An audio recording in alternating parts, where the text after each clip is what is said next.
How are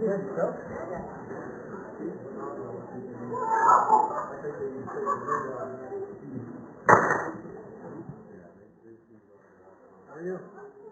Good to see you. Yeah. You be speaking? Okay. Very good. Oh, you're happy to hear everything. Democracy at work. Don't need to tackle you personally. No problem. Freedom of speech. Okay.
Call the meeting in order.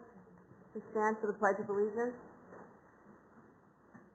I Pledge allegiance to the flag of the United States of America and to the republic for which it stands, one nation, under God, indivisible, with liberty and justice for all. Please remain standing for our invocation. Deacon Dick Smith from Church of the Ascension. Welcome. Thank you.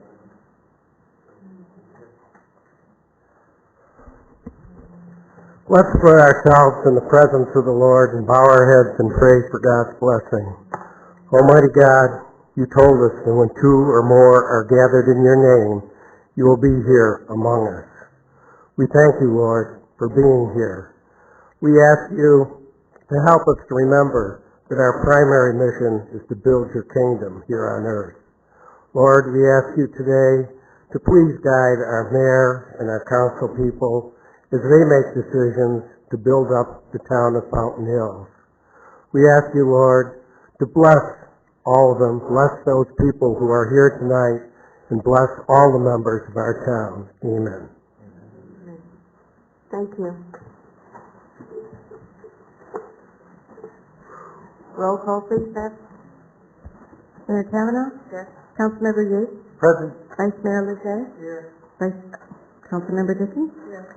Councilmember Elkie? Here. Councilmember Hanson? Councilmember Brown? Here.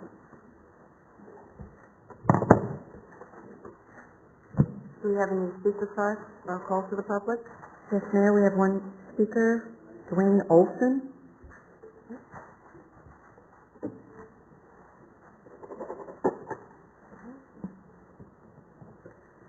Hi, Mr. Olson. First time I've been here, so I'll be a little nervous probably. So. That's okay. My name is Dwayne Olson, and I live on Cameo Drive in Fountain Hills. Am I? Do I need to turn it on? Just pull it up a little. Okay. And speak into it. I live on Cameo Drive in Fountain Hills, and my concern is I'm a semi-retired person who's kind of on a fixed income, so like paying for like utilities and other bills like that is somewhat troublesome, to be honest with you. The problem I'm having right now is the cable company, Cox Cable, who my understanding is they're the only cable company in town other than the satellite companies, continues to raise my rates, and they're also knocking down the channels. I've lost like 3 channels in just the last 2 months. I call the cable company and I say, what's going on? They said, it's beyond our control. It's another organization that's determining the channels that we get. We have no control over that. And I said, well, what's the remedy? How do I get these channels back? They said, the only thing you can do is upgrade your service. I just have the basic cable. And to do that would end up resulting in double what I'm paying right now. So the reason I'm here is I'm not sure has the town of Fountain Hills ever entertained the idea of putting some sort of television transmitter, like maybe on the back of McDowell Mountains, maybe piggyback in on top of like a cell phone tower or something like that. So the people of Fountain Hills, Rio Verde, and probably a lot of North Scottsdale also would be able to pick up free television service off the airwaves. And if they haven't entertained that in the past, would it be possible to do something like that in the future for, and I'm not sure how you'd go about doing that, but just, kind of a question, suggestion, sort of. That's it. Thank you. We can't comment Oh, on this portion, but Okay. we can make notes. Great, thank you. Okay, thank you. Anyone else, Beth? No, ma'am. All right. We'll go on to our consent agenda items. Got quite a long list of them. Number 1, consideration of approving the town council meeting minutes from October 4th, 2012. Number 2, consideration of resolution 2012-23 accepting a sidewalk easement agreement with the Eagle Ridge at Fountain Hills Property Owners Association. Number 3, consideration of approving a wine festival license, wine fair license submitted by Serino Winery in conjunction with the Great Grape Stomp 5K event, which is scheduled for November 3rd, 2012. Number 4, consideration of approving a special event liquor license application submitted by the American Legion Auxiliary Fountain Hills Unit 58 for the purpose of a fundraiser to be held on November 9, 10, and 11, 2012. Number 5, consideration of approving a special event liquor license application submitted by the American Legion Post 58 for the purpose of a fundraiser to be held November 9, 10, and 11, 2012. Number 6, consideration of approving a special event liquor license application submitted by the Veterans of Foreign Wars, post number 7507, for the purpose of a fundraiser to be held on November 9, 10, and 11, 2012. Number 7, consideration of approving a special event liquor license application submitted by the Kiwanis Club of Fountain Hills for the purpose of a fundraiser to be held in conjunction with the 9th Annual Fountain Hills Fine Art and Wine Affair, March 15, 16, and 17, 2013. Number 8, consideration of approving a contract for services from the Greater Phoenix Economic Council in the amount of $8,789 for fiscal year 12-13. Can I get a motion to approve the consent agenda as listed? So moved. And a second, please? Second. Any speaker cards? No, ma'am. Okay, then can we have a roll call, please? Councilmember Dickey? Aye. Councilmember Elke? Vice Mayor Lehane? Aye. Councilmember Hampton? Councilmember Yates? Aye. Councilmember Brown? Aye. Mayor Kavanaugh? Aye. Mayor 7-0. We're going to our regular agenda items. The first, number 9, consideration of authorizing the transfer of appropriation from the contingency expenditure line item within the Town Manager Division, Administration Department of the General Fund budget to the Development Services Department Facility Division Maintenance line item in the amount of $10,000 for the dedication and naming celebration of the Town of Fountain Hills Civic Center to Cotillo Plaza. Ken, please. Mayor Kavanaugh, members of council, it's a budget transfer request to hold event for the dedication of the Cotillo Civic Plaza that in December 5th. Be happy to answer any questions. Can I request a motion? So moved. And a second? Second. Any speaker cards on this item? No, Mayor. All right. Council discussion? Councilman Elke? Just a quick question. Can the cost of the reception celebration, we have an estimate there of $2,500. Can you elaborate a little bit on that, on how that projection is arrived at? I'll ask the deputy town manager. Okay, thank you. Mayor, members of the council, that number is just an estimate based on what an allowance is. We've had no idea, and we're still kind of working through the details of what the cost of the actual celebration reception will be. So $2,500 is just a number. We're not sure if that's the total amount that's going to be needed yet. Councilman Hanson? I can just, some of the things that would be included in that would be like chairs that would be set up for the event, refreshments or I think co-hosted with the museum, invitations, anything associated with trying to put it together. Councilman Dickey. Thank you, Mayor. Maybe Paul or Mark, if you could remind me in our projected capital projects under the Centennial Circle for 12-13, we have $48,000 in that, and I don't remember if this had anything to do with that. No, it did not. Okay, thank you. I have a question about, it says that the cost is going to be for 2 locations for wall signs, 1 monument structure, and a bronze plaque. Can someone tell me exactly where these are going to be going? Do we have a map or something to show us? Doesn't show where. It shows you are here. Yeah, this is where the monument would go, and then the signs, one would go on this wall, as you drive in, and the other one over on this wall. Okay. Oh, you have it there, good. All right, Mayor and council members, this is an aerial that was flown of the Civic Plaza last winter, and then we have this aerial. This would be done as a like they have in the like they have out in the park where they have the aerials on the different signage around the park.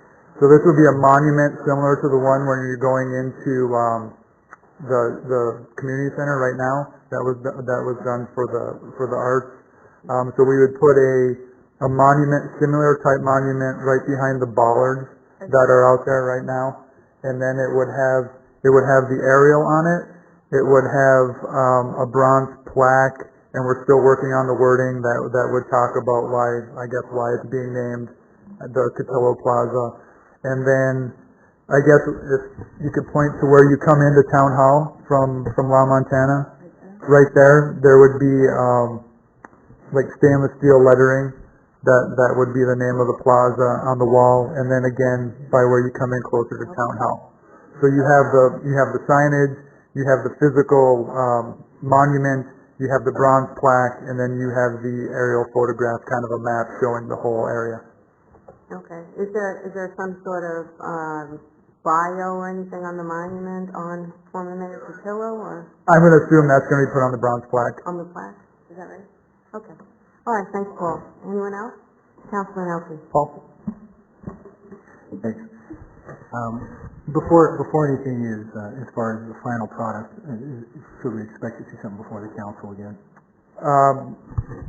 Mayor and council member Elke, we can send it out early next week, but we actually are under the gun to get the signage ordered. It needs to really be ordered in the next week or two to get done and installed for the monument. Okay. So you'd be able to at least send that out to council? Yeah, we have that. Yeah. Okay. Because it'd be good to be able to see, much like what we do with the art projects and what we do with Centennial Circle as well, having an idea, since these will be permanent structures. Mm-hmm. Okay. Thank you. Anyone else? All right. Then I'll call for a vote. All in favor? Aye. Any opposed? Mayor 7-0. And former Mayor Cotillo is not here, is he? Oh, okay. Number 10, discussion of a conceptual plan for the Avenue to Fountains Median Improvement Project. 10, please. Mayor Kavanaugh, members of the council, the Development Services Director give a presentation regarding the option B of the median project.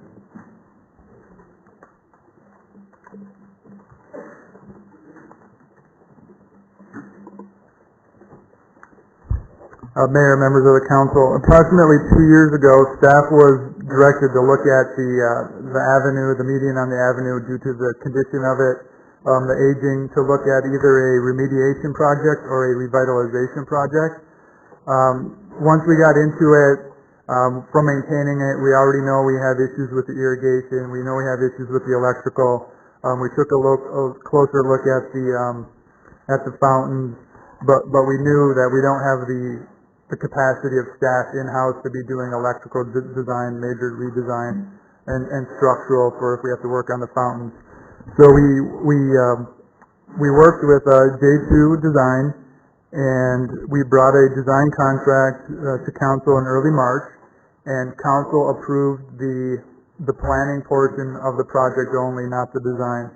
So we were looked at, that included a site inventory and analysis, and it also included conceptual planning. So since March, J2 had an arborist go out and look at all the trees. They had their electrical sub-consultant go out and look at all the electrical systems out there. They went out and looked at the irrigation, looked at the fountains, and looked at the hardscape. While J2 was doing that, staff did a citizens questionnaire that was sent out. We did an email blast. It was available at both desks on the second floor, town hall. People came in. It was on Facebook, Twitter. It was in the newspaper. So we did everything possible to get it out there. We had 367 residents respond, and then they could either respond to the questions or also give comments. So we took those, and those were included in the report. That's part of your packet as well. J2 came up with conceptual designs, one for fixing just what's out there now, and one for kind of revitalizing the avenue. We met with the Chamber of Commerce, the representatives that do the art fair, met with representatives from the farmers market, we sent letters to all the businesses on the avenue so they could come in and meet. We met with the Greening Committee, Public Art Committee, and then we met with the theater group as well. So we took all that input, came up with the remediation plan stayed the same, and there were tweaks done to the revitalization concept, and that's what we came up with what we call the Plan B, and that's what you see before you. It's on the board and on the screen as well. This was then presented at a public open house, and then it was also presented to council on September 11th at a work study. Just to go through it quickly, starting at La Montana and working from west to east, you would have a large plaza area that could be used for maybe a signature piece of public art. There's some vine screens shown. You then get into a seating area. There's a spot for a piece of future public piece of art, and there's 4 of those along the avenue median. Then in the middle of what we call the west median, there's a large plaza with a water feature, and we're showing a shade canopy there right now. And then we go further along, and you have another seating area that can have tables and chairs. You get another art area, and then we'll have an enclosure for all of our mechanical, electrical, and pumping systems. So right now, each fountain has its own dedicated pump at the fountain. There's a lot of issues with those. Some are underground, they leak, they fill up with water, everything gets sorted out. We have different types of equipment, so you need different parts as you go up and down each fountain. This would be a centralized location, make maintenance a lot easier. Then when you get to La Montana, there would be a plaza area with a fountain, and we would do some crosswalk improvements. Then when you jump to what we call the east median at La Montana, there would be a new fountain there, and we would reuse the existing sip and splash fountain. There would be, again, along the whole way, there's a 10-foot wide pathway. There'd be more areas for art, another, electrical enclosure, another large plaza with a big fountain and some shade. And then as we were going to we'll stop roughly maybe just past the U-turn area, or maybe right at the U-turn area. Haven't quite figured that out as yet. The public art is also in the process of buying a clock. It's going to be like a 12-foot tall clock, and there's talks of maybe putting that along the avenue as well, so that could be incorporated into this project or put more towards Saguaro. The original project budget shown the project budget shown in the capital improvement project this year is $1.8 million. $1 million is from the downtown fund. $800,000 is from the capital projects fund. Plan B, as shown with the shade canopies, is over that budget, The shade canopies add about an extra $175,000 for design and construction. So right now, you could do that we can amend the budget, the next capital project update, or we could take it out. We looked at the downtown fund. There's currently $2,075,000 in the downtown fund, so there's enough to fund the entire project if council wished to do that as well. And the representatives of J2 are here to answer any questions, and I can answer any questions that you have. Okay, let's open it up for discussion. Can I have a motion first? Mayor, if you're looking for a motion, I'm going to put on the table that we postpone this for at least a month and gather more information before we bring it to a vote. I don't think this particular item is actually calling for a motion. I think this is just discussion at this point. I think it'd be helpful to have some discussion on this tonight at least. Well, according to the way we're supposed to be doing this on the schedule, I get a motion and a second, and then we go into speaker first and then council discussion. I know sometimes we don't do it that way, but that's what Bev wants it. So if we could, you want to do it, it's okay? All right. So she says, okay, go into discussion first, but now we have, is that a form of a motion? Yes, it is. Is there a second on that? Would you like to repeat your motion, Yes. Councilman Brown? I would like Item 10 doesn't have an action item. Item 10 is discussion. discussion. Item 11. Item 11 is an action item. Okay, I have a motion here. All right, I think it's just discussion at this point. okay. Mayor? Okay, then you'll have to I'll rescind that motion. hold off on that. All right, we'll go into our discussion then. Mayor, do we have any speaker cards? I'd like to hear from the residents prior to engaging in discussion. Mayor, we have 5 speaker cards. Okay. Pam Masters, Jerry Butler, Michael Miller, Tom Holm, Charlotte McCluskey. Pam Masters?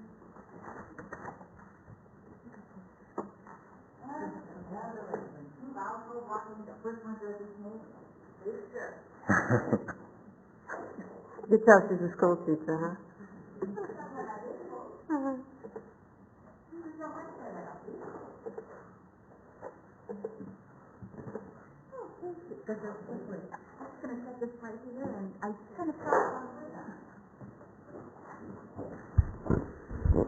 Pam Easter, Quail Ridge Drive, 23 years living here.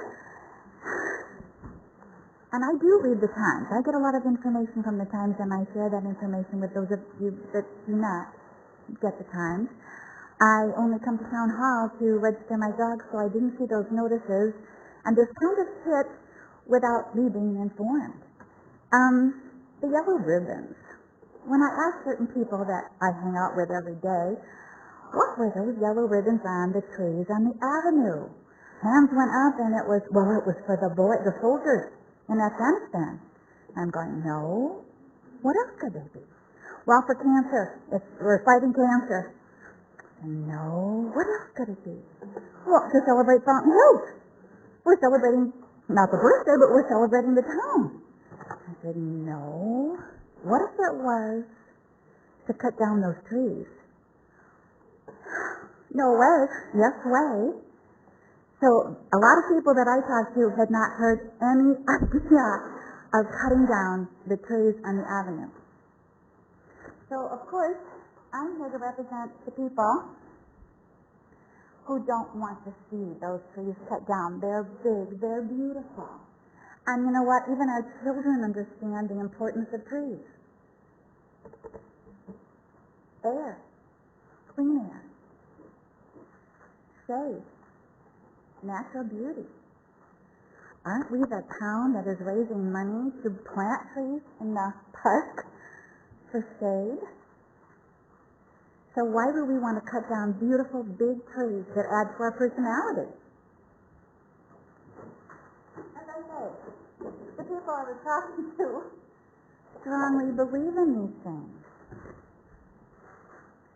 They strongly believe in these things, and they don't have a voice. Although, oh, are you a sweetheart. Yes.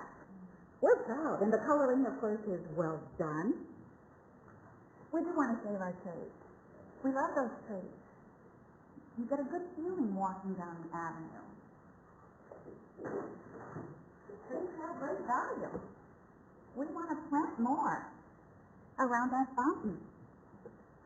Coming from Illinois, it's just trees for granted. Being out here, I do value our trees. A lot of the words are obviously from students of all ages. We value our trees, let them live. Now, with all due respect to you, because you know I do respect you,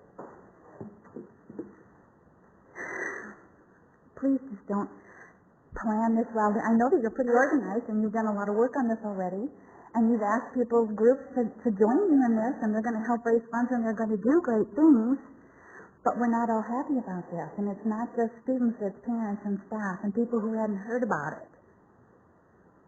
And with all due respect to architects and Frank Lloyd Wright, we don't want any more metal and cement.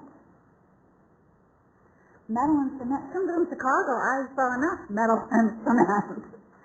There is natural beauty here. Natural beauty that we often enjoy. It just was so silly to destroy what we've already got. And then it comes down to money. And I wrote these down because I thought, whoa, I just got into a school teacher. Money, money, money. You're just about out of time. Okay. Yeah. $200,000 for JR's design for a $2 million improvement project? We already have a great plan. The Swayback plan. Many of us went to all those meetings and were so impressed. They're a class act. They had wonderful plans for us. What about those plans? Why do we have to spend $200,000 for that? I know beauty is in the eye of the beholder, but please, spend wisely. Always tell the whole truth. Okay, But thank those of us you. that disagree. Thank you. You're way over time, but thank you. Okay. Next speaker card. Jerry Butler.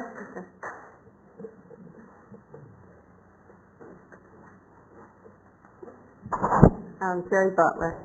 Oh, I'm sorry. The other Jerry. Mayor and Council, my name is Jerry Butler, and tonight I'm here representing the Greening of Downtown Committee. And we're also here to express our support for the Median Improvement Program. As you know, the Greening Committee was formed in 2009 to implement one of the 9 catalysts in the Downtown Vision Plan. Since that beginning, our committee has raised over $200,000 of private funds to help finance a very successful public-private cooperative of adding trees and landscaping to Fountain Park, plus sprucing up some vacant lots downtown. Tonight, we're here to say we're ready to try to create another public-private cooperative with a focus on greening the median.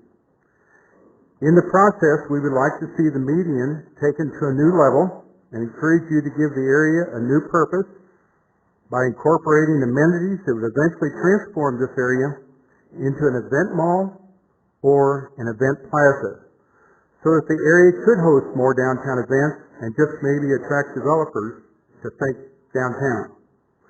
We believe the event mall is an appropriate use of our sales tax dollars, specifically those dollars that have been collected for economic development.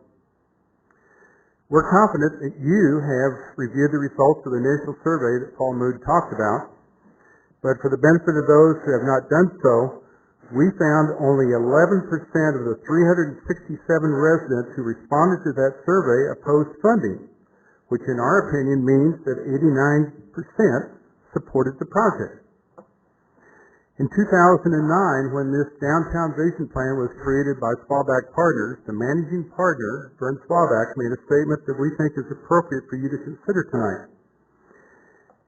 He encouraged people to keep an open mind as concepts and suggestions come forth, and cautioned there will be a tendency to resist them.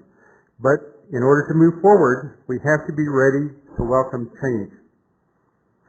The Greening Committee hopes the Town Council will take the initiative to invest whatever resources are necessary to make the area a wow statement for Fountain Hills, even if it takes several budget years to accomplish the task. The Greening Committee sees this project as being an eye-catching opportunity to again support the downtown vision plan, and we're prepared to help. To start, once the project receives a green light from you, we will prepare an application to the State Forestry Division Community Challenge Grant Program, a program that the committee received $15,000 from in 2010, and now it's up to a maximum of $20,000. The Greening Committee believes it can be successful again, and this grant will help jumpstart re-landscaping the event plaza. Thank you for your time. Thank you, Barry. Next, Michael Miller.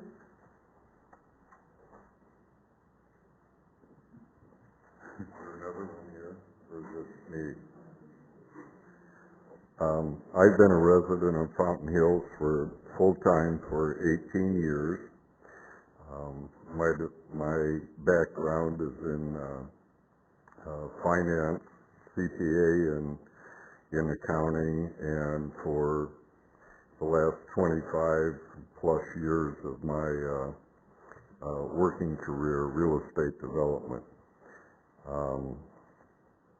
I've developed industrial, commercial, residential, and retail from Florida to the state of Washington, with the focus in the later years on the Valley of the Sun, which included 690,000 square foot office complex at the corner of 24th and Camelback, and 300,000 plus square feet of office and an adjacent hotel at the corner of both northern corners of Scottsdale and Indian School Road in downtown Phoenix. Never, ever has the median meant anything to my development decision. The median should complement what the development is. The median should not try to precede and dictate to a certain extent what the development consists of. This is not just my opinion. I've spoken with in the last few weeks with three colleagues, and some of whom were ex-partners in real estate development, and they all concur with that. The median should follow what happens on the south side of the avenue. It should not precede it. It's to my way of thinking, because we have the money in the bank, or we can avail ourselves of it, so we should spend it, is silly. The median functions fine now. I am all for necessary repairs, necessary preventive maintenance, but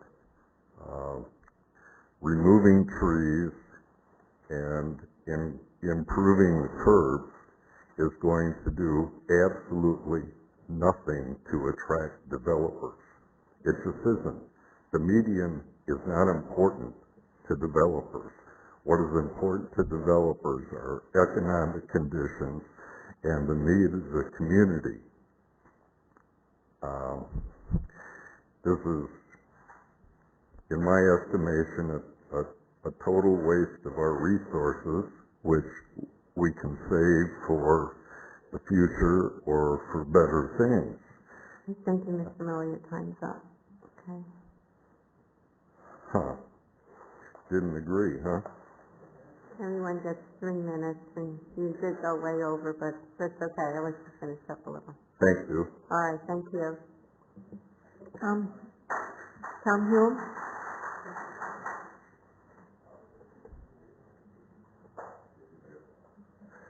My name is Tom Hume, and I've been a resident of Fountain Hills for nearly 30 years. I've seen a lot of changes in this town over the years. I've watched them trees grow over the years and enjoyed them a lot. I agree that something should be done to the median eventually, but not at this time. I think $2 million we need to spend in putting it into our roads. That'll bring people in. We got a Thoreau Boulevard. If we catch a 2 or 3 week rain like we did in the early 90s, part of it's going to be gone. And I feel that we need to spend that money on that now and do the median later. Thank you. Thank you. Charlotte McCluskey?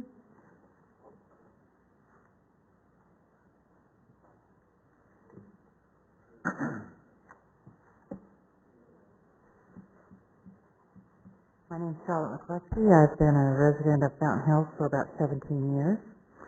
I have owned downtown businesses, and now with my partner, Judy Yates, she and I manage the Farmers Market and the Art on the Avenue event.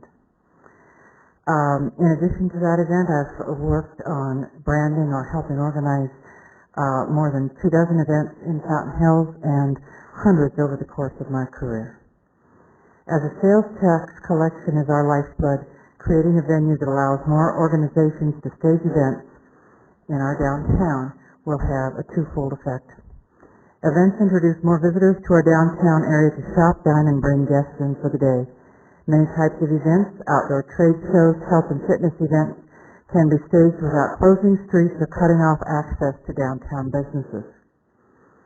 Using our downtown medians as the park space that they are, like the community center and Fountain Park, a well-planned outdoor event space will allow our town and visitors bureaus the opportunity to promote Fountain Hills as a multi-location venue with easy-to-manage logistics. A large outdoor space that can be tented, has ample parking, and is scenically outmatched in the valley can be marketed for a large number of national events. Think Aspen Wine and Food Festival and Festival of the Farm in South Mountain, which now is drawing 5,000 to 7,000 people, and they've outgrown their space. We have way more space just in our two medians than they have there. There's value in having the east and west medians designed differently. The winding pathways of the east median lend themselves to strolling and enjoying the views and the fountain while visiting with artists or vendors. The flat west median is better suited for events that will utilize tents or need to be fenced.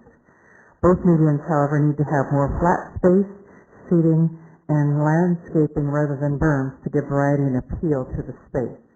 Some areas, shade sails would provide a new opportunity to use the space while desert-adapted trees were maturing. All the pathways must be smooth, as we already have addressed. The gravel pathways or just the grass doesn't comply, and makes it very difficult for people with any kind of mobility problems to use that space.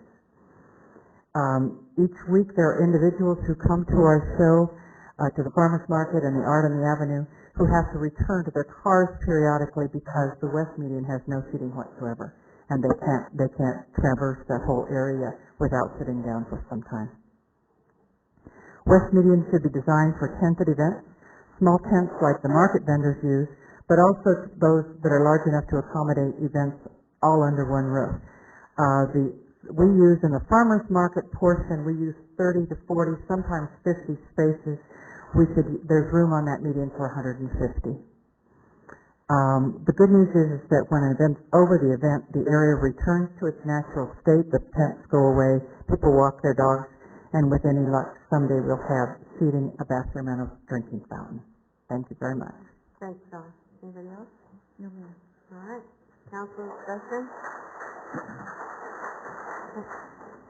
Mayor. Councilman Yates. Mr. Moot.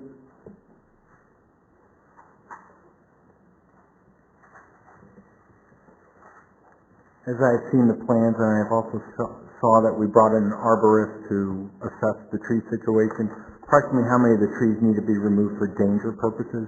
And could you elaborate on the danger? I'll qualify that, but I'm not an arborist. I believe the arborist, well, I have the report.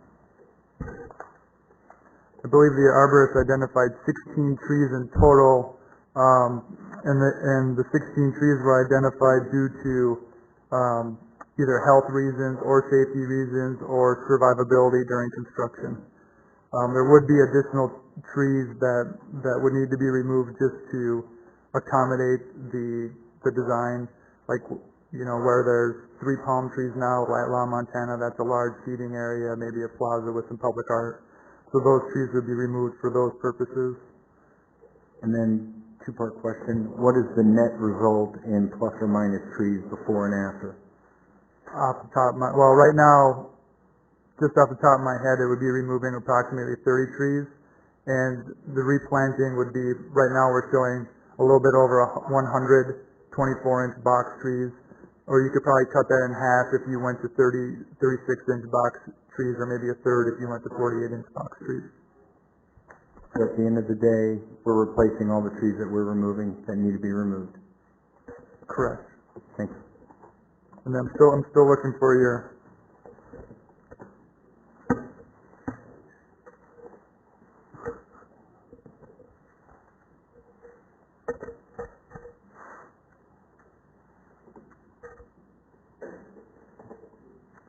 We have 2 trees that he has marked as risk of failure and cannot be mitigated, poor anchorage. Another tree that says tree health issue. Another tree that says risk of failure cannot be mitigated, poor anchorage. And then there's 8 trees that say health and structural issues are past useful recovery. So there's probably 10 trees that are either safety or health risks. So Mayor, lastly, whether we did this project or not, those issues would need to be addressed. Is that correct? If we just did the remediation project that went in and did the electrical, irrigation, repaired the fountains in place, that's a little bit over $1 million project. We would still want to take care of the trees that the arborist recommended. Additionally, when we dig out a fountain, like the ones that are on the mounds, if you remove that fountain and replaced it, some of those trees are healthy, but I don't think you could do that without either removing the trees or severely damaging them. Thank you, Mayor. Okay, yeah, and I've walked up and down the avenue and looked at the map with all the trees that were marked, and I did notice that quite a few of the trees, well, the palm trees, we're not getting any shade out of those, and quite a few of the I guess are they fir trees, the ones they sort of just grow straight up, and we're not getting any shade out of those either, and I think one thing that we're looking for is a lot of shade, with the temperatures the way they are, we've got quite a few of these trees that we're not really getting anything out of. Plus, we have the orange trees that I guess are well beyond their years, and they're just quite messy, and also not giving us quite a bit of shade. So, yeah, I did go and look at them to see that there's some of them that just kind of sticks just standing there, especially the palm trees. They're quite tall, and as we know, we don't really get any kind of shade out of that. So let me just open it up to Councilwoman Dickey. You want to comment? Thanks, Mayor. The trees that would be planted, would they be complying with our low water requirements that we've put in place a few years ago? Correct. They'd be per our ordinances. Okay. Another question about funding. We talked about capital funds, using some capital funds for this and the downtown fund. Are there any other options like street, parks and rec, or library museum development fees, or carry forward money? I know we probably have to put something on there to stretch the library museum aspect of it, but we are talking about possibilities there. We talked about lights and other things like that. So the other part would be the parks and rec. It seems like that one would be okay to use for that. And then the streets, since we are doing some work on curbs and things like that. Is there a way to say that those are population driven? Madam Mayor, Councilmember Dickie, we need to keep in mind that development fees are available to use for growth-related projects that are in the development fee study. So, as currently the study was updated in 2009, if it's not in that study, it's not available for use. Your fee study is being updated right now and will be updated probably over about the next 18 months to be completed. But if it was not included prior, it's not eligible today. Thanks, Mayor. So, those are there are detailed projects in there already. Okay, Yes. thanks. Anyone else? Vice Mayor Whitmer. Thank you, Mayor, and thanks to all of those folks that shared their comments this evening. Obviously, if you count the numbers, it's pretty much evenly split as it typically is with these types of programs. I've thought long and hard about trees, and because we seem to receive a significant amount of feedback regarding the trees, and I'd like to propose that we remove and target only those trees that are in direct conflict with the major features of the project itself. That is, if we move forward with the project. So we're backing off on some of the larger trees that they have issues. Granted, I think if an arborist went across the United States, you'd probably find 50 or 60% of your trees out there have issues, and you're not turning them down. I think that this whole notion about taking trees down is being driven by the project. So that's why by default I come back and say, look at removing those trees that conflict with the major features of the project. That is, if we move in that direction. I think that allows us to maintain a number of trees. It moves primarily those trees that, as I stated, that are conflicting with the design features itself, be it fountains or walkways, benches, plazas, so forth and so on. So that's my first thought I'd just like to share with my colleagues regarding trees, and because we've heard so much about trees, and thank you for your input. I've got an earful from my daughter as well. The other side of that is that, when we looked at this project, from my perspective, $1.8 million was kind of an abstract number. And since then, this is really our first meeting of council where we can actually dialogue around this and make some decisions. So there's been a lot of water under the bridge since this was first proposed. I have in front of me, and I know all council members are in our packet, and it's open to the public as well, options of probable cost. And as I look through these costs, they just seem, it appears to me there's a lot of wiggle room here. My point being is that if we do move forward with this project, I think that we can bring the number down significantly. In our last meeting, we had 2 council members recommend the notion of value engineering, and I respect that. And I think value engineering says let's go back to the drawing board and look at these costs. Also, I asked some professionals about some of these numbers, and certainly there are a lot of quantities here that can be cut in half, whether it's benches, trash cans, so forth and so on, which can also bring the cost down significantly. So I'm not going to redesign this up here, but I just want to put out there's certainly a lot of room to bring this cost down. I have kind of a target number, but I'll just kind of back off that. So, Mayor, thank you for allowing me my comments. Yes, Councilman Brown. Thank you, Mayor. I too have wrestled with this. I've heard don't spend anything at all to let's spend $2 million, and I have wrestled with it, and I've gone over the plans.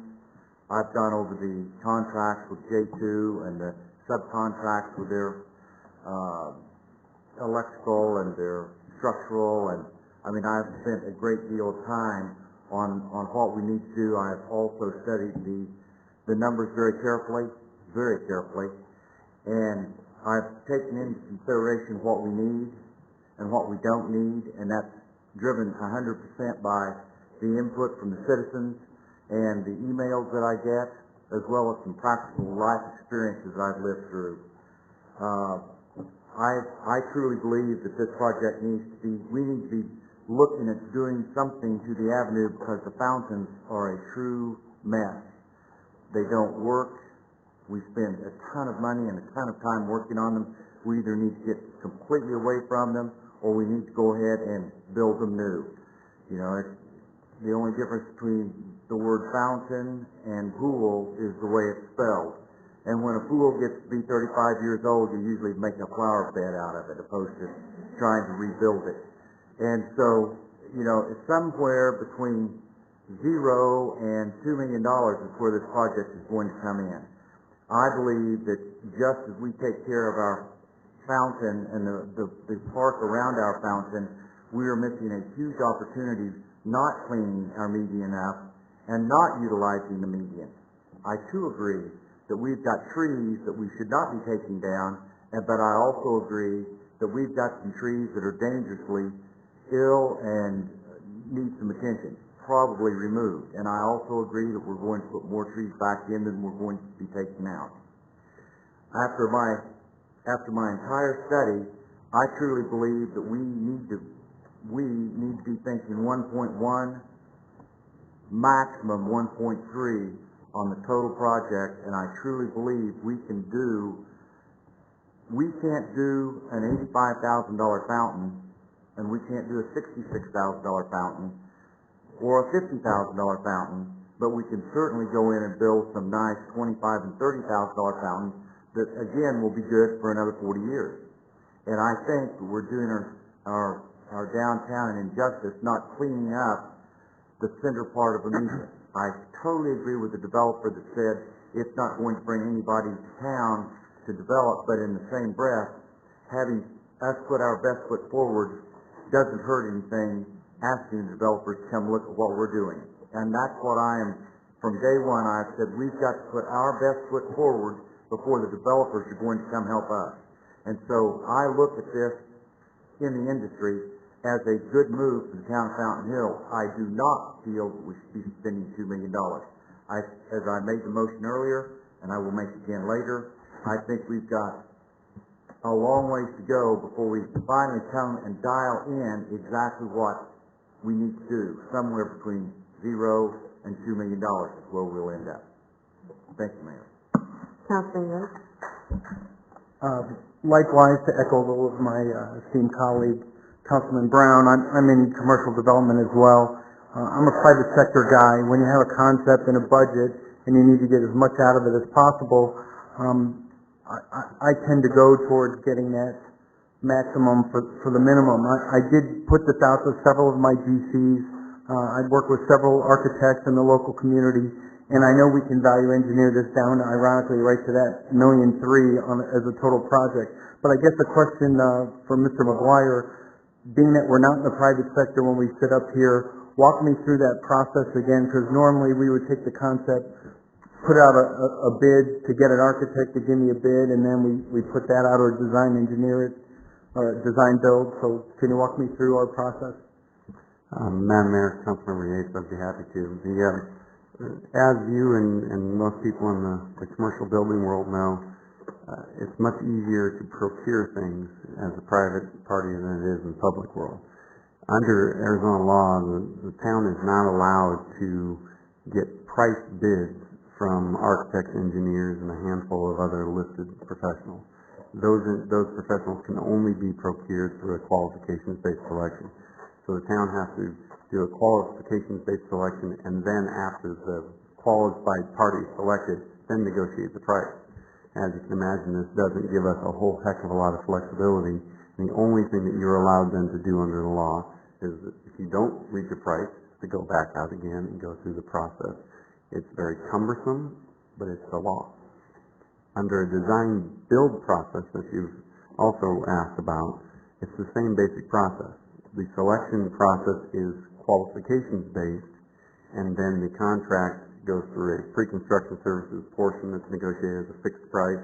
During that fixed price portion, while they're doing pre-construction and design work, then the guaranteed maximum price is being negotiated to come to a hard price at the end of that period.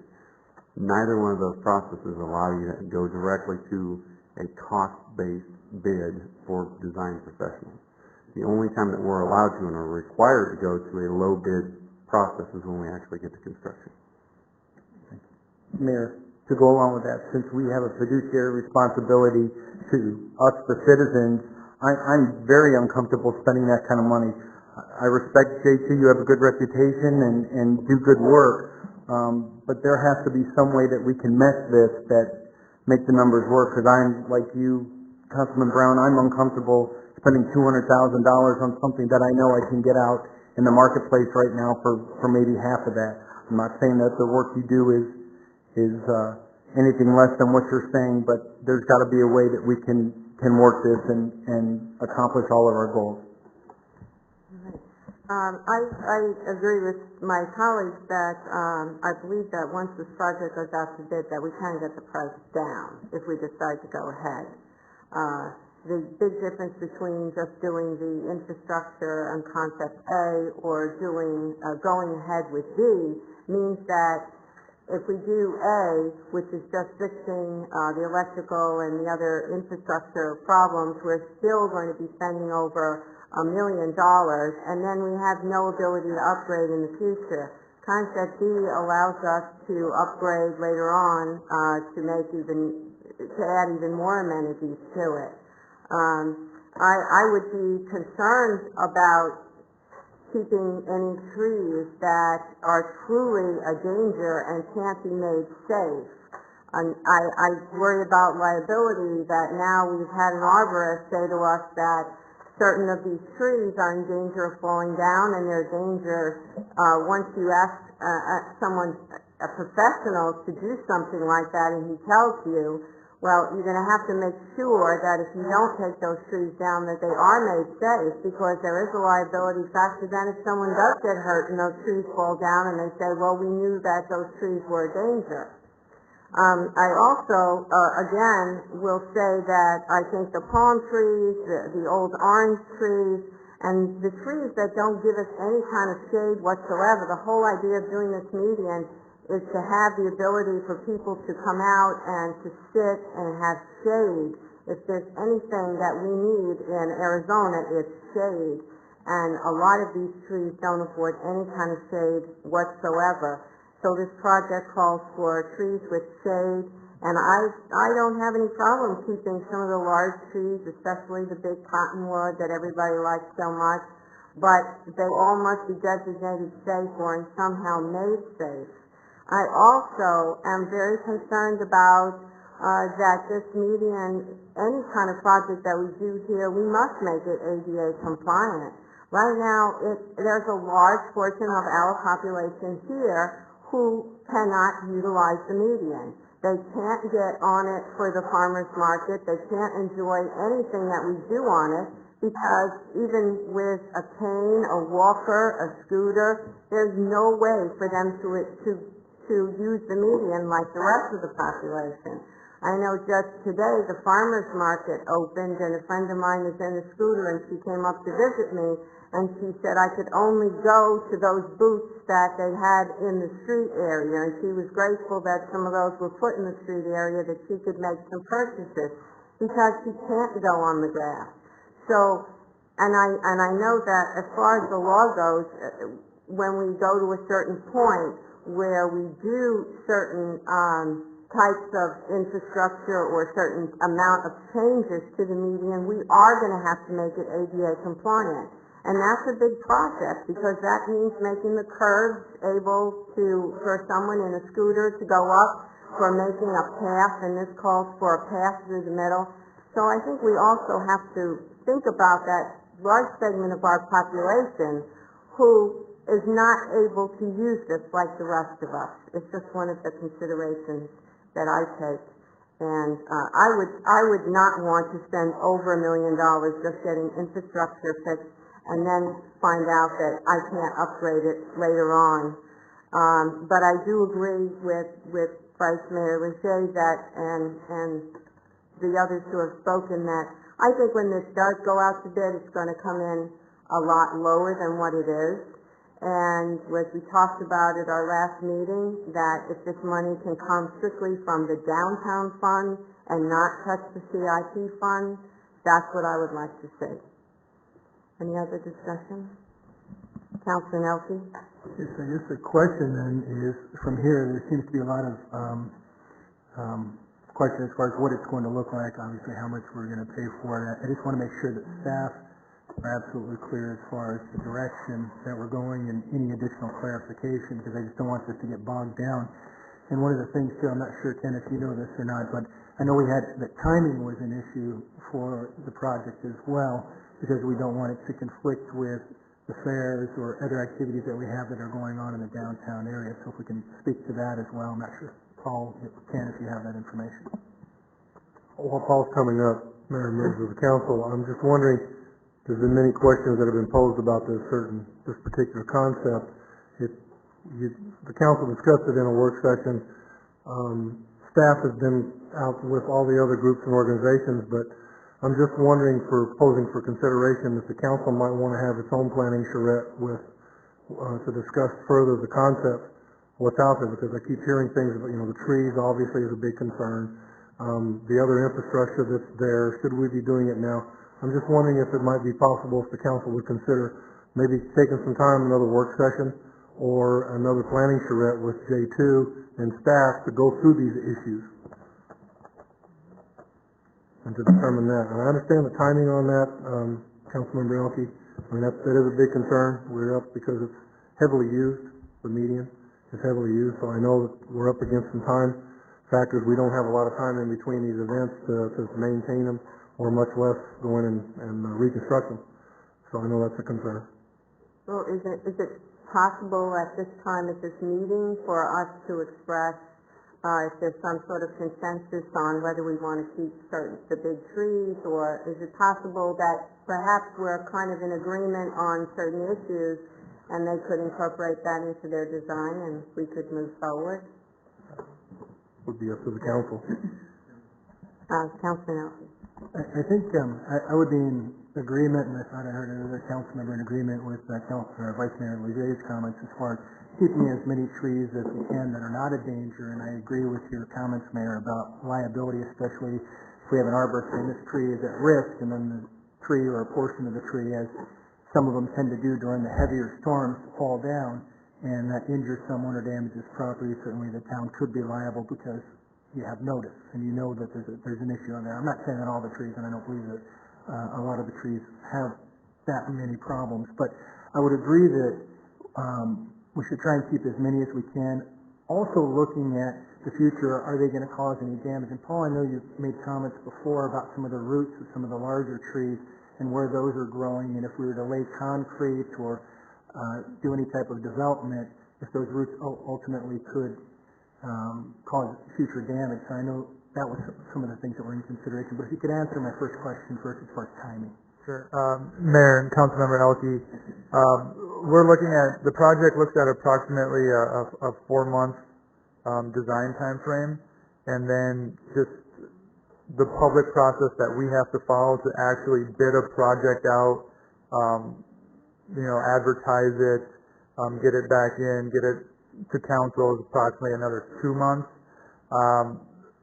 What we're looking at doing, if approved tonight, we would be doing the design, start the design right away. That would give you most of November, December, January, February. Bid it out. You got bidding in March and April. The Cyclovia event, I believe, is in the second weekend of April. So we were looking at being under construction towards the end of April. So now you're May, June, July, August, September. If you're going to replant grass, you really want to do that in the July time frame. I don't know if delaying that is going to kick us into a area where we're going to have to use sod instead of seed. We can probably work around that, but that's one concern. I know council was sent this earlier in the week. Unfortunately, it was after the packets were out. We did a plan that shows the black X's are the ones that the arborist recommended for removal. The trees that have the red axes, if you look like to the far left, those are the 3 palm trees that there's going to be a seating area. So this kind of gives the layout, and then the ones in the green are the ones that we would conceptually project to stay. We're looking at tree number 4, which is a larger eucalyptus that the arborist recommended for removal. You know, we would try to work around that. Can't guarantee its survival, but we would try to work around it. The tree number 17 at Verde River is a large pine tree. Would look at working around that, but once we dig up that, remove that fountain, rework all the underground, we don't know what the roots are doing underneath the fountain right now. So, you know, we can try to work around it, can't guarantee its survival. But the plan always was to try to work around as many trees as possible. Obviously, you know, one of the big things on this plan is getting rid of those mounds that Charlotte talked about for the farmers market. And there's a lot of trees around those mounds, so when you flatten those out, obviously those trees would be removed. And I know the mayor talked about a large cottonwood tree, but if you walk out there, the root goes like 30, 40 feet up the mound and dives right underneath the fountain looking for water. So, you know, obviously we would try to do as much as possible. The manager talked about possibly a council design meeting. I would have to discuss that with J2. Right now they've gone above and beyond what was in their original conceptual contract. So, you know, if they'd be willing to come out and do a meeting for that as well. If we sent them off with kind of a consensus that we wanted to go along and do this, and hearing from everybody that we wanted to save as many trees as possible and making sure that they were safe, then we would be able to take a look at the design again after they. I mean, would that be final then? That we wouldn't get to change anything else after that, or could they go with with the stipulations for what we have on our list of what we want to see, and then they would come back? Would that be final then? That we couldn't change anything after that? I'm just thinking that everybody in the room saying, you know, move a tree here, move a tree there. We're not going to. Mayor, council members, it'd be my understanding if we move to the next agenda item and you approve the contract with stipulations, obviously the designer would work towards that. You know, once we get into design, there might be a reason that a tree just can't be saved, or maybe a fountain where they want to put it doesn't work. You know, obviously there's going to be little tweaks here and there. Just shift things around with the path and then if after at that point then this would go out to bid, and we would get the lowest bid and Correct. And also make possible other changes with whoever is contracted for it. No, not once it's bid out.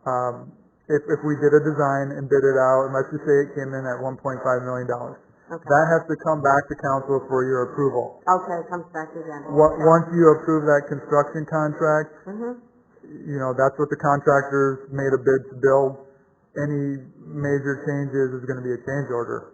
So. Okay, but it does come back one time. Oh yeah, definitely. Don't say that word. Correct. Change orders are bad. Councilwoman Hanson? Well, my thoughts have been all over the board on this, so I tried to, for the sake of time, write them down in some sort of fashion. But when we first started discussing this project, it was prior to the street bond election last November. So I remember saying at the time that if the bond failed, we may have to reconsider our priorities, putting the streets ahead of the median project, and I still feel that way. Since the bond did fail, streets have been at the top of our priority list at our retreats and budget discussions. At our last work study on the median project, I suggested diverting the $1 million from the downtown fund from the median to Sparrow and Palisades in the downtown area. There was a question as to whether or not those funds could be used for that purpose, and I believe it was determined that it would be an allowable use. I feel that the streets are failing worse than the avenue median. If some of the downtown funds were used for portions of Saguaro and Palisades, we could reduce the bond, which could gain voter support. I'm afraid spending the $1.8 million on the median could have a negative impact on getting the street bond approved. In the staff report from the September meeting, it said that if the project was canceled or postponed, staff would continue to make repairs to the fountains, electrical systems, and irrigation systems as funding is available. So perhaps some of the $800,000 capital could be used for this purpose. And maybe the accessibility issue could be addressed by redoing and rerouting as necessary the existing path using stabilized granite or pavers that can make it be ADA compliant and at a greatly reduced cost. The medians are functioning now and work quite well for our biggest event user, especially with all the shade provided by the mature trees. Losing them would actually be a detriment to the fair since artists are always vying for the shady spaces. I'm not sure why the direction of the plan was to remove the trees to make room for the plan rather than doing a plan around the existing trees.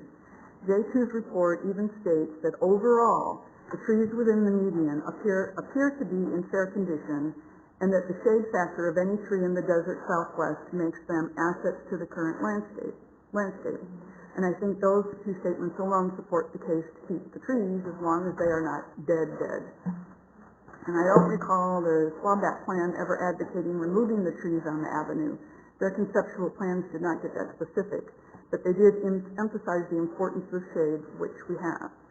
Redoing the medians won't save businesses. Getting people through the doors will save businesses, and people aren't going to come to Fountain Hills to see our medians.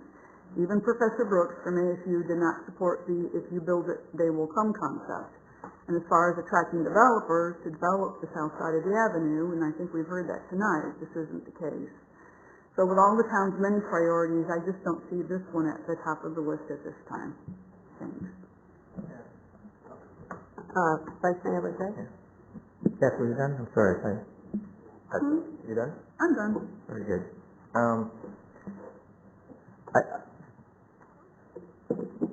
I'd like to address some of the things you said about the project.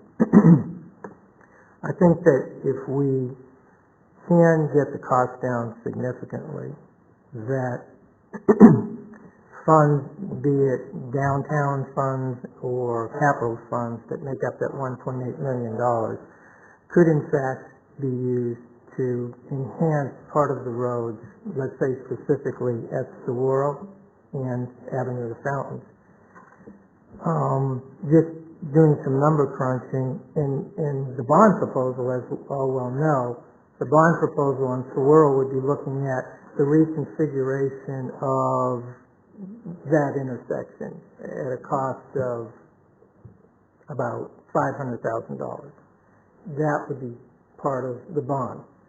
If we were able to cut this cost down significantly and use that money for a portion of, I'm targeting that intersection because we have plans and concept plans for a redesign there, you could then pull the bond price down by that amount of money. So you could take the bond that's projected at 8.2 and you could move it down to under $8 million. So I think there's a lot of wiggle room here to address your concerns. And it's my understanding that we paid for a study to give us options at that intersection, three options, which was to enhance the medians with respect to the freeway stop, to put a signal in there, and a roundabout. And by the way, if you're looking at about $550,000, which would be part of the bond to reconfigure all that, you could spend about $300,000 more and get a roundabout there. So there's just a lot of things that come to play here. You mentioned pavement management. It's my understanding as a result of our retreat that the town manager is doing what we asked him to do, which was to put a financial model together to talk to us about how we can do Saguaro, how we can do pavement management, and how we can make that affordable. So I'll stop there and go back to where I started at the beginning. I don't feel comfortable going to item 11 and voting on a contract for a scope of work that is undefined at this particular point in time.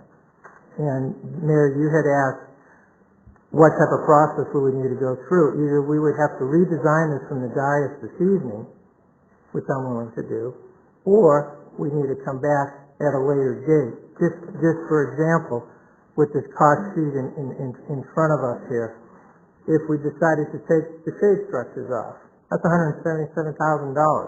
That's moved our costs down, significantly. And I'm prepared to do it. We could cut down the amount of art pads in half and save yourself $20,000.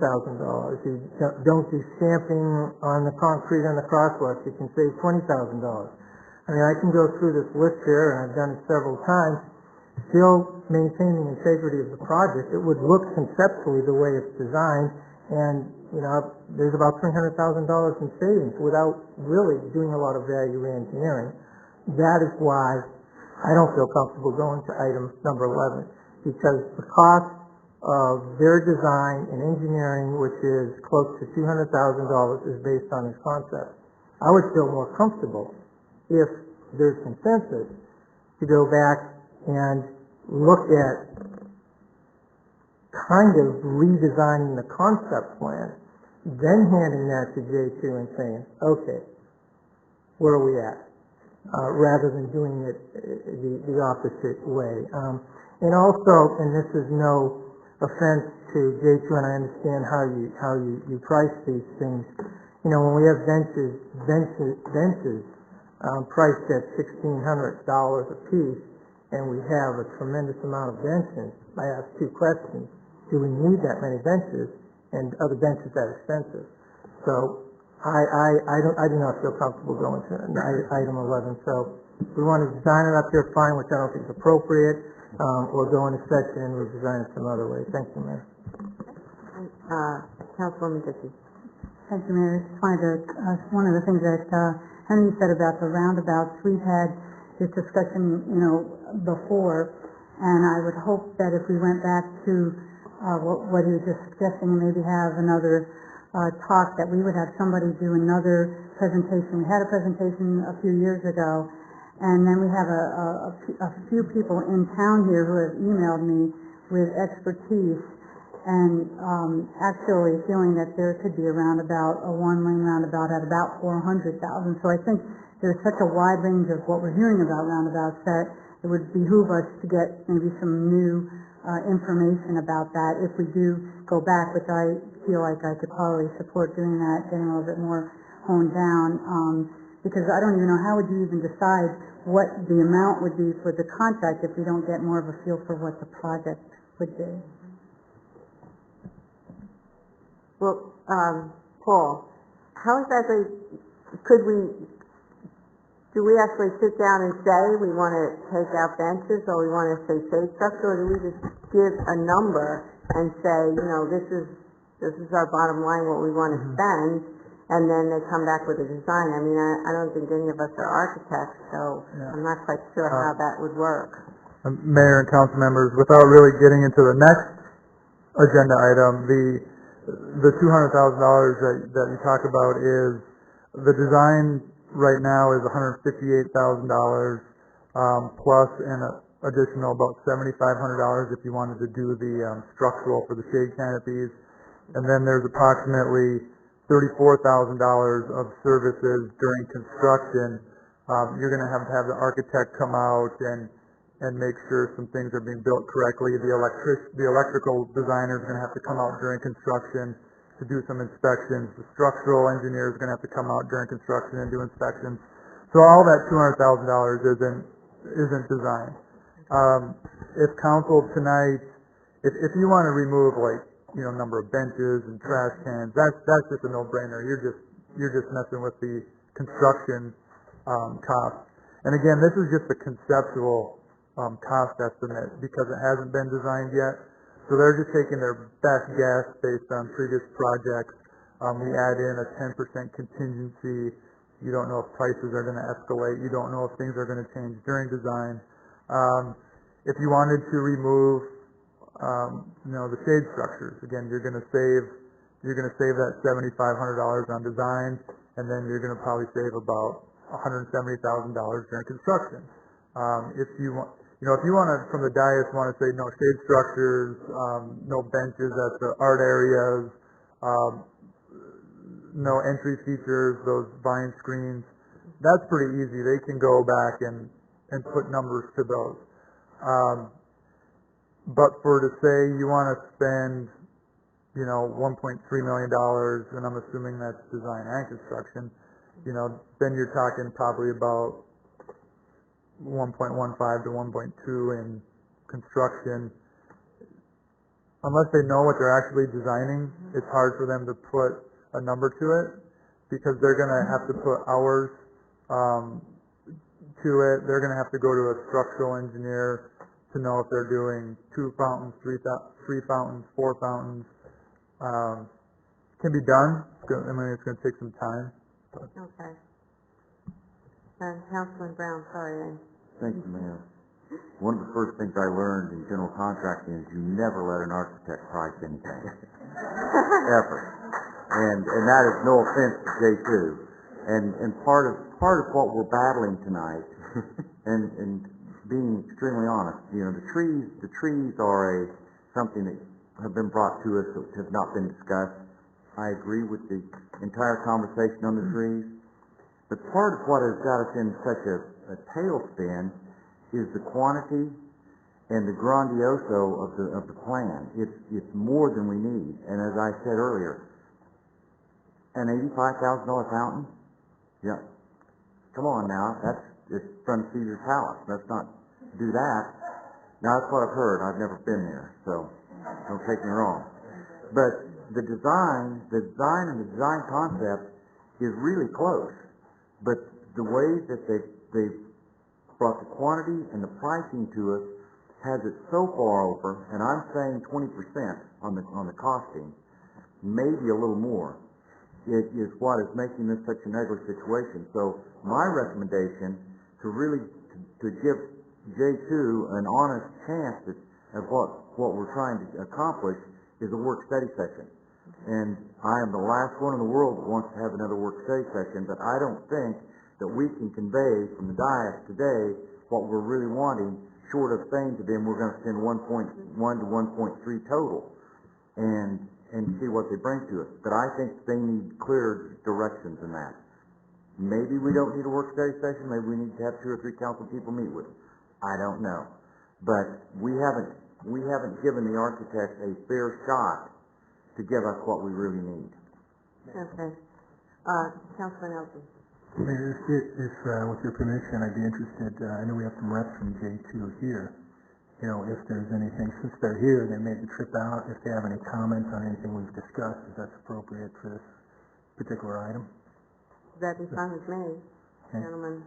That would help have the communication. Now they're looking at each other like, you go. You go. No, you go.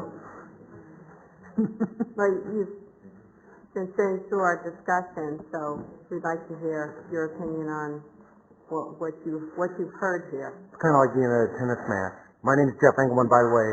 I'm a principal and owner of J2, one of the 2. I am number 2, I guess, of J2. As was mentioned earlier by Paul, taking facilities out like benches and art pads is not going to necessarily deflect a lot or decrease a lot the design, because we still need to lay those out. You may want to add those later at some future point, which is a common thing that happens when we work on public sector projects. So that's not going to affect necessarily the design cost so much, because you still have to target or plan for those future things that you may want to add at some later point in time. You may not do it right now, but you don't want to shoot yourself in the foot by not providing the conduit for the electrical system, so that all of a sudden now you want to add electrical, you have to tear up the whole lawn that you just finished putting in, or all the irrigation system that you just finished putting in because you didn't think about adding lights at some later point in time. So the idea that we come forward with is to, obviously what we try to do on the concept is a master plan, a big picture look at 50,000 feet, so to speak, and give you an idea on what could happen within the median based on what we heard from the public input that we went through and the various committees that we met with. And that's what reflects in this master plan. The next step, typically for us, is to take that master plan and refine it down into what we call construction documents. That's where when we actually know how many exact square feet of concrete we're putting in, how many cubic yards of dirt we're actually moving, because we'll have a formal survey done, a topographic survey done of the site, and we can tie those numbers down a lot tighter as we move forward in design, and that gives more flexibility to the town to come back with comments about, we're still a little over our budget, our 1.3 budget, we need to remove maybe a few more art pads or a few more benches. But until we get to that stage of having solid construction documents, this conversation could go on infinitum. Until we have some things to bring to you, and our typical design process, no different than anyone else, is a stepped process. In other words, we make a 30 or a 60% submittal stage to Paul and the town. Those can be reviewed by, typically those are reviewed by your Public Works Department, Parks and Rec Department. Everyone has a chance to look at those plans at 30%, 60%, make comments. At that point, we submit an estimate as well at each one of our stages of submittal. So it's not like we just give you one set of plans and say, okay, we're out of here, see ya. That's not how we operate. So you start with a 30%, you go to 60%, you go to 95%, you go to final. At each one of those steps, the design gets more refined, the estimate gets more refined, and there's open reviews by every committee and town council, certainly one of those committees, that would have a chance to review those plans and estimates and have this kind of discussion. But at the 50,000-foot level that we're at right now, these are our best guesses until we have formal survey, some really hard construction documents that we could bring forward. Does that help? Yeah, it does. Thank you. We have further comments because I know we're kind of all over the place on comments here, and so, Councilman Elsie? Well, I appreciate the rep from J2 coming up here and giving us that information. I'm all for doing the median improvements and certainly mindful of the roads, and that's obviously the council's number one priority in getting that taken care of. I don't think we have to wait for one to do the other, and I certainly think that this certainly adds value and it accomplishes one of the goals that we've heard from SWABAC through the other studies. Just about every group that comes into town says, where's your downtown? Create a sense of place, create a downtown. And I think this starts moving towards achieving that particular goal. And, I think we've recognized some time ago that it's going to be quite some time, and we learned more recently, it's going to be quite some time before that south side of the avenue is actually developed. And I think it's time that the town stop waiting for a developer to come in and save its downtown area and develop its downtown area on that south side, and that we control the things that we can control and move forward with that. Based on everything that we're hearing tonight, and based on what Paul's comments were about timing and everything, I'm just real worried. This isn't the first time, and there's people in this room and fellow council members on this dais that know that this isn't the first time this median project has come up before this council, and I'm just very worried that this is going to be something that, we talk about, and then it gets mired down, and then a timing issue becomes an issue, and it gets put off even further, and then it's another year, now it's the next council that's going to be doing it. I really want to move this along as best we can and doing it as fiscally responsible. And J2, I hope you're getting the message from all of us up here that, we're very fiscally responsible, and we don't have a big budget, and we're trying to get the most bang for the buck here, and I'm proud to serve with these council members here because we are so responsible and with the town's money, I believe.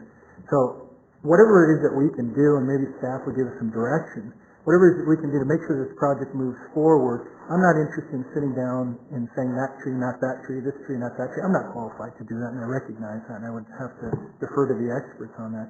But what is it that we need to do from here to make sure that we're hitting our timing and that we're able to complete the project as we've discussed, and make sure that we're moving forward on this? Maybe we go to the next agenda item and see what Councilman Brown wants. Councilman Yates? Mr. McGuire, I don't want to get in a situation where we're negotiating from the dais either, but there are some costs in your estimate, and although I more than appreciate that, I just think, quite frankly, they could even do a little bit better sharpening their pencil, but I don't want to insult anyone or do anything. What would be giving me okay for $150,000 or $200,000 worth of design work? I'm not comfortable doing that, although I appreciate in order to move this forward, we would need to do that. But I just think that number's a little off, quite frankly.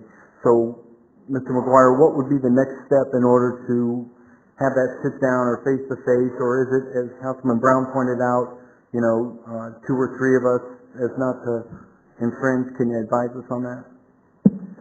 Madam Mayor, Councilmember Yates, the council has virtually all the discretion that it wants at this moment. You can either approve the contract as it is, you can delay the contract approval and discuss it further.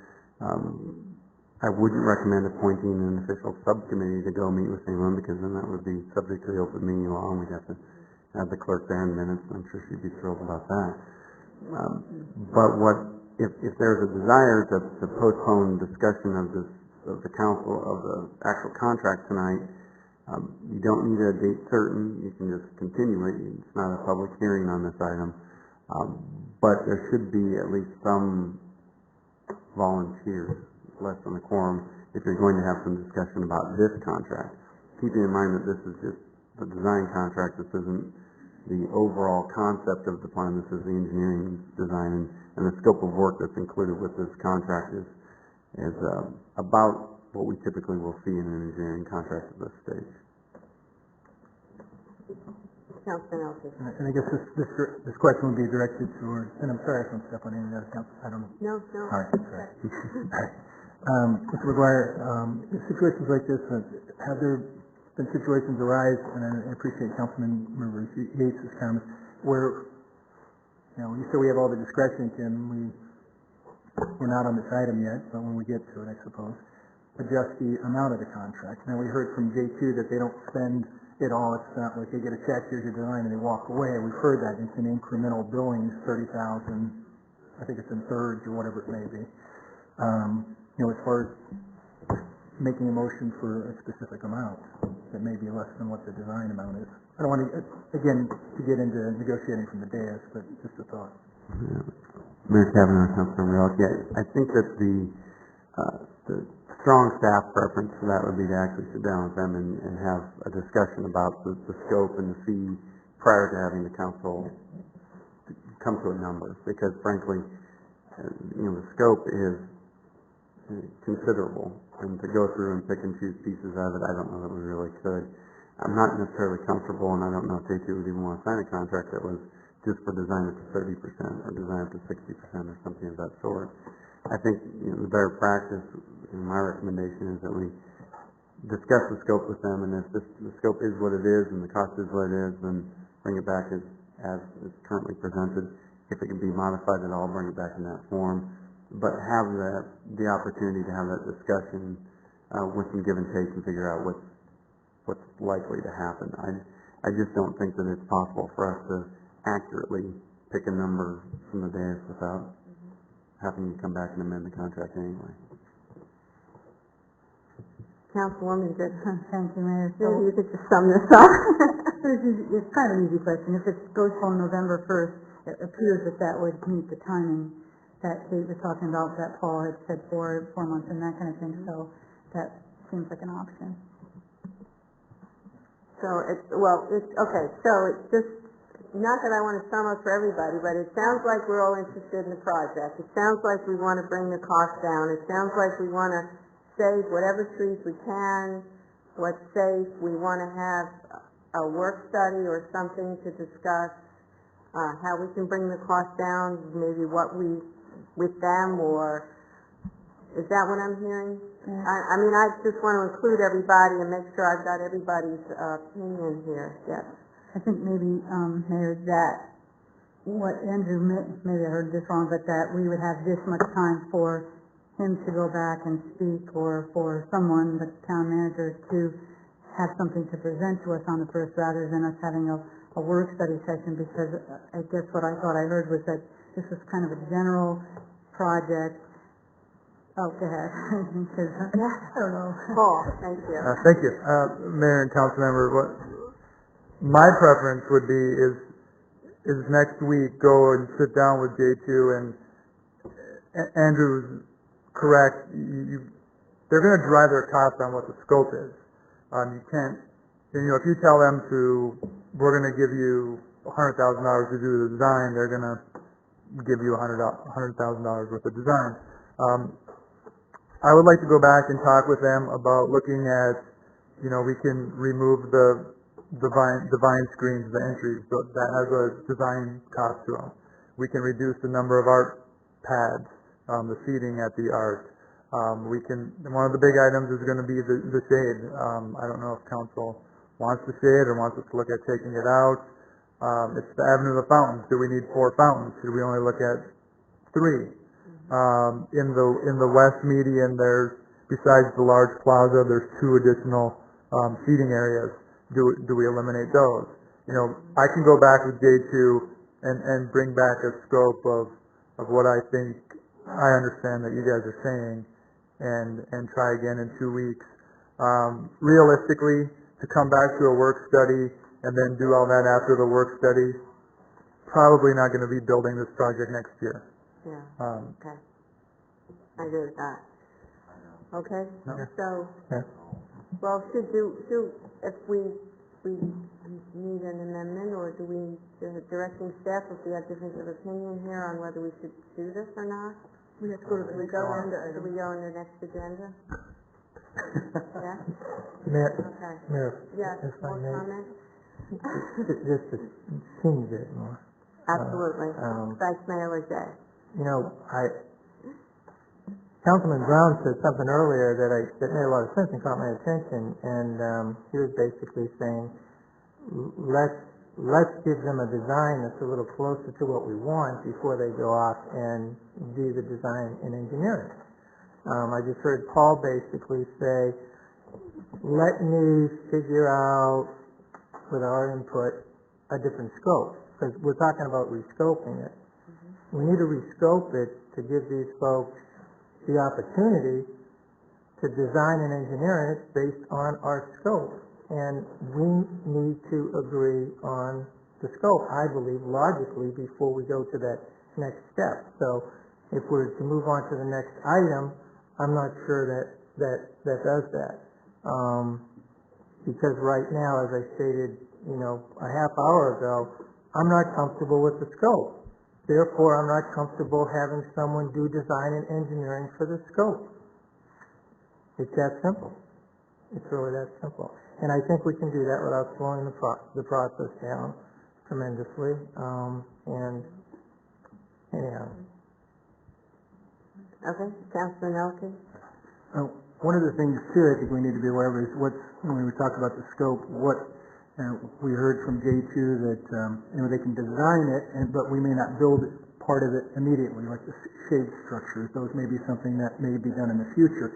But there are the more permanent things that they're going to need to put in there, and then I would imagine the design costs are going to change, whether we're going to be doing it all now or doing some now and then some later. The design, am I right on that? Yes, I see Councilmember Brown nodding his head. So that's the thing. So what we're looking at is, as far as scope, I think, are the more permanent structures, 3 versus 4 fountains, the seating, those sorts of things, as opposed to shade structures and the like. And I hope I'm getting that right. So I think we need to make sure that we're looking at that as opposed to everything, because I think it would be a bit of a waste of time. Because I do want to have the opportunity for future councils to do other things. If they want to put the shade structures on later and they have the money to do those things to add on later, that would be great. And I think that's why we went with B and not A, so we could build on it in the future. Anyone else before I move it along to the next? Anyone said anything? Mayor, just once One more, more tiny one? if I may, Yes. I have an $84,000 water feature here that someone is going to design and engineer. I don't think we're looking at an $84,000 water feature. So why approve this and have them go back and design that?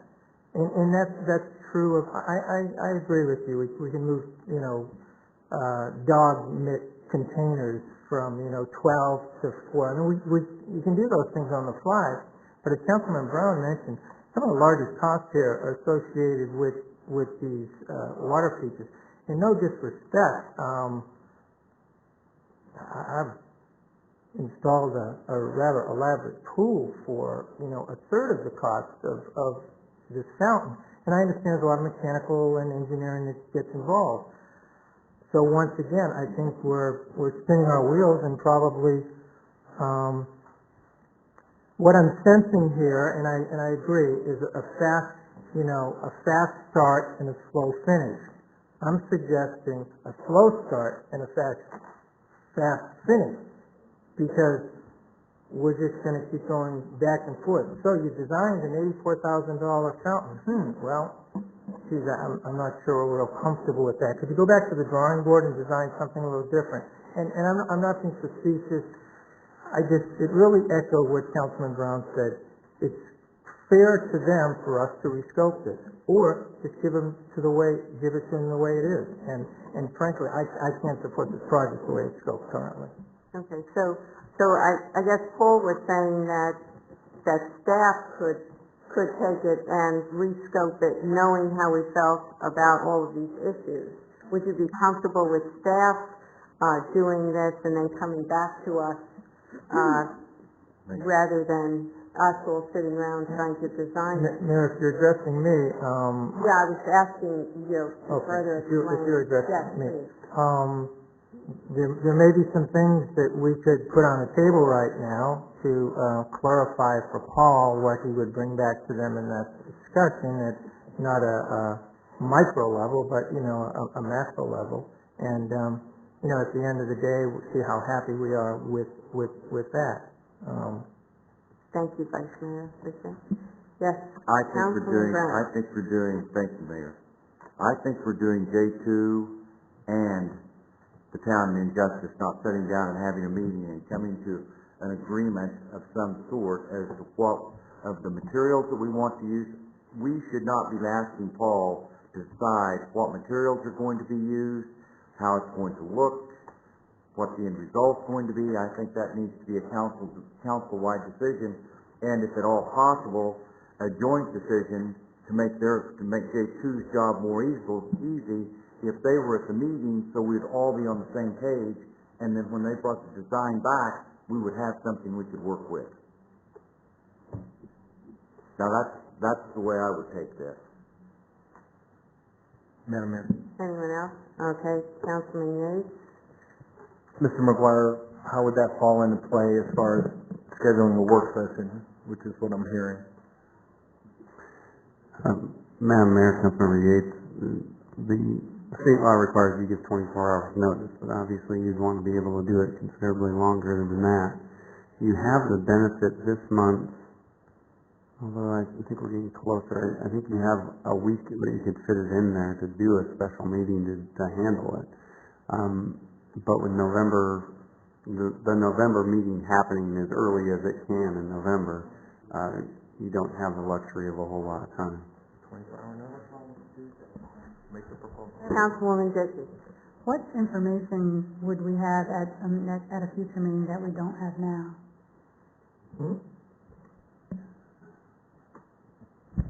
Is that directed at?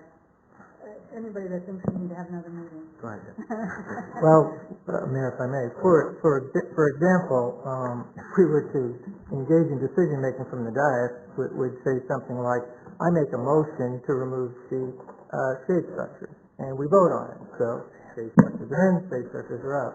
I make a motion to redesign the fountains, or move to 3 fountains, or whatever. And in a work study session, I don't think it's going to really help us, because we can't really vote and we'll be in the same place, because we know that. We have in the past historically had special council sessions to drill down on a very specific topic, whereby we just dedicate it to the project, and we, by vote, decide on what those pieces are that we want to push over. That's just my thought on process. Mayor, I guess what I'm saying is, though, I understand what you're saying, but what am I going to know then that I don't know now? I think we already are saying that we think it's a little bit too much, but are you in general saying, let's remove stuff that we're saying we don't want the infrastructure for? Because I feel like there's 2 different items to this. From what the gentleman was saying, what they do has to do with long term. So if you say, we don't want a shade structure, are we saying we never want a shade structure, or do we want the plan that does allow for somebody in the future to put a shade structure, and the trellises and those other things like that?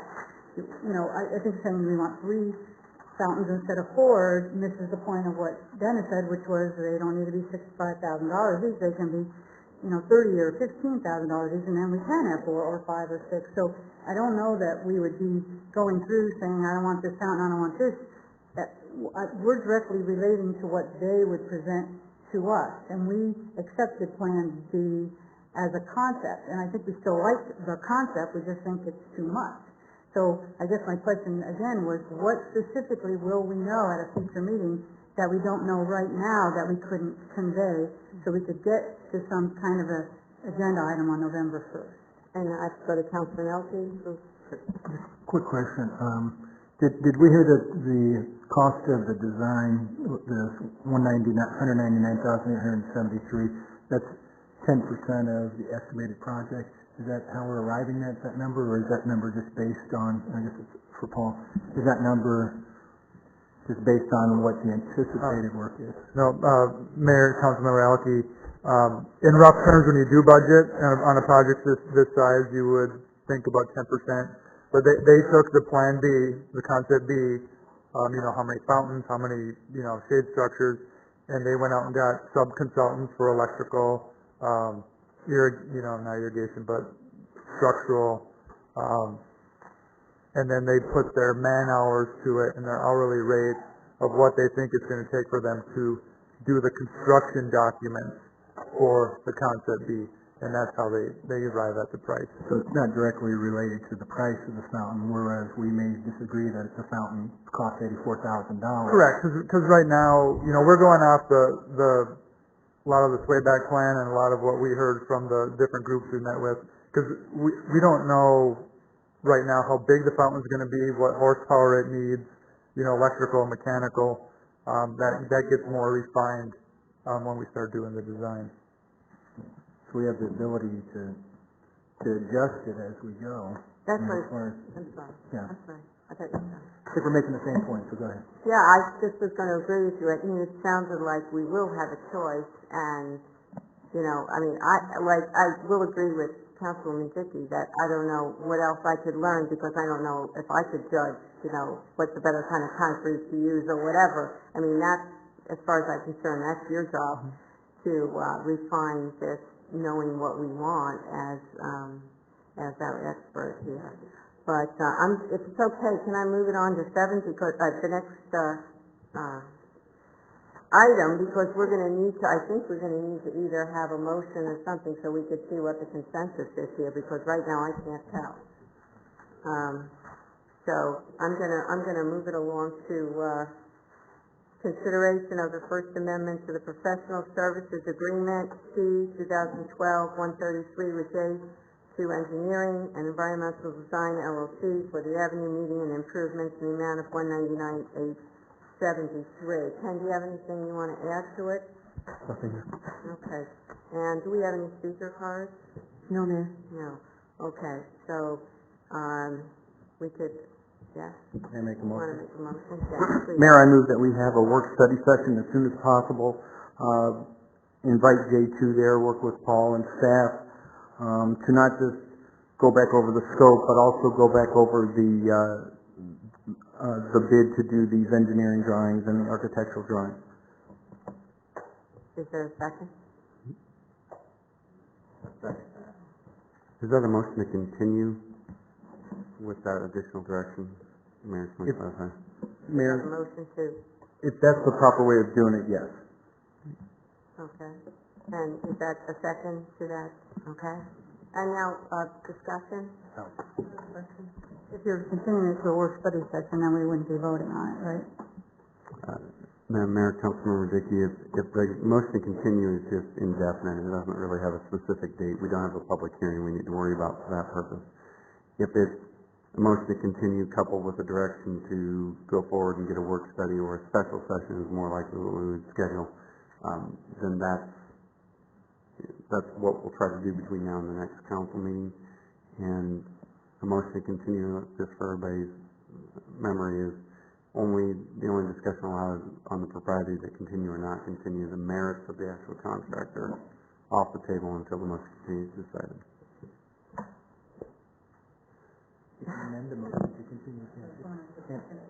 Mayor? Any other discussion? Is your motion still, Yeah, to coincide with the fact that I'm tabling with the direction of having it. postponing or tabling? Yes, I'm tabling. That's different, isn't it? tabling thought you is just said- different than continuing. I'm continuing, I apologize. Continuing, okay, and your second is the same, you're in agreement. Okay, now we'll have discussion. Mayor, if I can just have clarification Yes. from Councilmember Yates. The motion to continue, that would be either for a work study or for a special session where council can vote. I would be more in favor of what Vice Mayor Leger said, that where we can vote and make the decisions that night as opposed to speak ambiguously. Speak with ambiguity. Mr. McGuire, would that be able, because if that is the case, I would agree with that, and add that as an addendum to my motion. Madam Mayor, I think the staff was pretty clear that a special meeting is what will be scheduled. Okay, and your second still stands. All right, can I call for the vote? Is that okay? All right, I think we'll have a roll call vote then, please. Councilmember Brown? Aye. Councilmember Elke? Vice Mayor Leger?